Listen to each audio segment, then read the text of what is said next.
ক্ষতি করেন নাই, আপনি কারো অনিষ্ট করেন নাই, আপনি সত্য পথেছেন এবং আপনি মানুষকে খাওয়াইছেন, আপনি মানুষকে সাহায্য করেছেন, আপনি এতিমকে সাহায্য করেছেন, তাহলে অবশ্যই অবশ্যই সেই মহান আল্লাহ রাব্বুল আলামিন আপনার কোনো ক্ষতি করতে পারে না। এভাবে দেখা গেছে যে নবী করিম সাল্লাল্লাহু আলাইহি সাল্লামের প্রতি যখন এরকম ভয় পেয়ে গেলেন, তার স্ত্রী অত্যন্ত দৃঢ়তার সাথে আন্তরিকতার সাথে নবীকে সাহস দিলেন এবং বললেন, যেহেতু আপনি অসহায়দেরকে সাহায্য করেছেন, মিসকিনদেরকে সাহায্য করেছেন, এমনকি আরেকটা বিষয় আপনাদের জানা থাকা দরকার, আমরা অনেকেই জানি যে নবী গরিব ছিলেন না, নবী গরিব ছিলেন না। কারণ এই জন্যই যে নবী করিম সাল্লাল্লাহু আলাইহি সাল্লাম যখন খাদিজাকে বিবাহ করেন, খাদিজা রাদিয়াল্লাহু তাআলা আনহা ওই সময়ের সৌদি আরবের মধ্যে সেরা ধনীদের মধ্যে তিনি একজন অন্যতম ছিলেন। এই জন্য বিয়ে হওয়ার পর নবী করিম সাল্লাল্লাহু আলাইহি সাল্লামের সঙ্গে যখন খাদিজার বিয়ে হয়, বিয়ে হবার কিছুদিন পর হযরত খাদিজা রাদিয়াল্লাহু তাআলা আনহা তার ব্যবসায়ী পার্টনারদেরকে ডেকে এনে একটি অনুষ্ঠান করেন।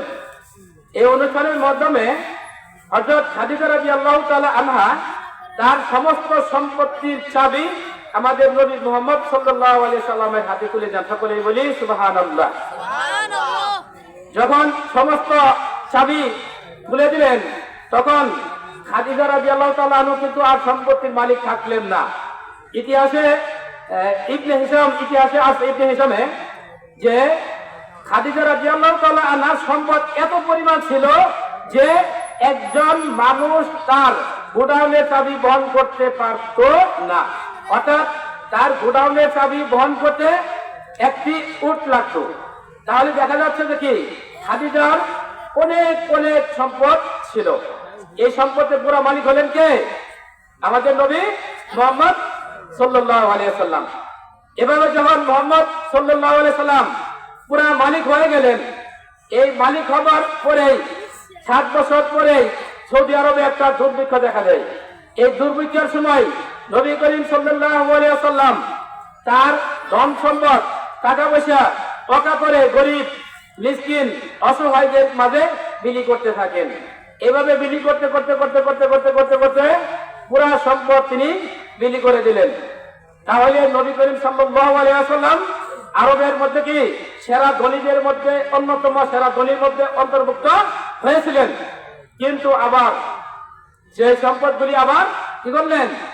আবার মানুষদের সাহায্যের জন্য, সহযোগিতার জন্য, কল্যাণের জন্য তিনি অকাতরে বিলিয়ে দিলেন, দান করলেন। এভাবে যখন তিনি দান করলেন, এরকম ভাবে সবকিছু দান করেন, আবার আগের মতো হয়ে গেলেন। এই জন্য খাদিজা রাদিয়াল্লাহু তাআলা না নবীকে বললেন, হে আল্লাহর রাসূল, আপনার কোনো ক্ষতি হতে পারে না।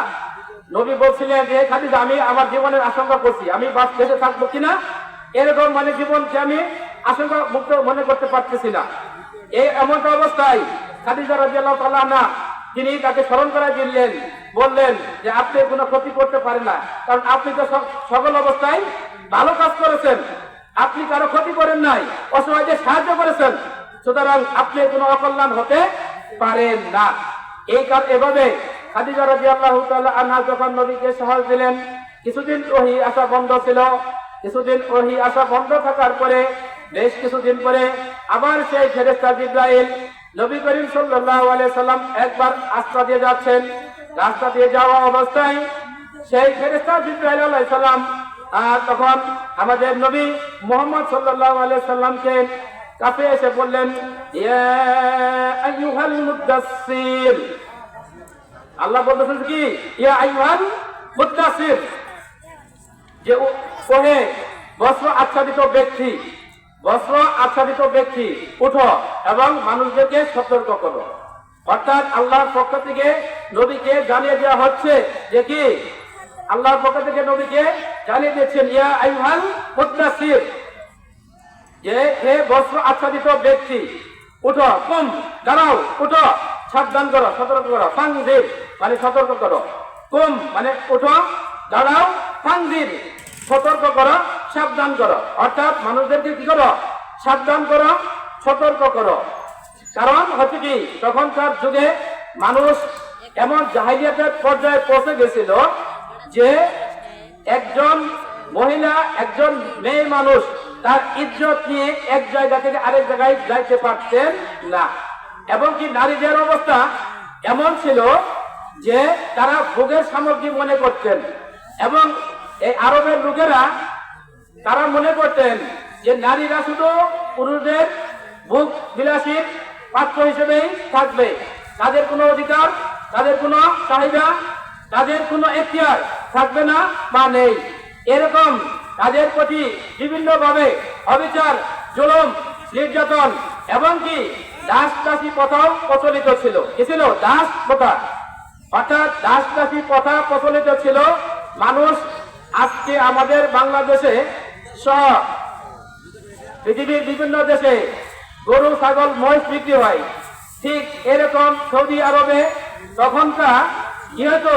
মানুষ হাটে এবং বাজারে বিক্রি হতো। মানুষ কি হতো? হাটে বাজারে গোলাম হিসেবে বিক্রি হতো।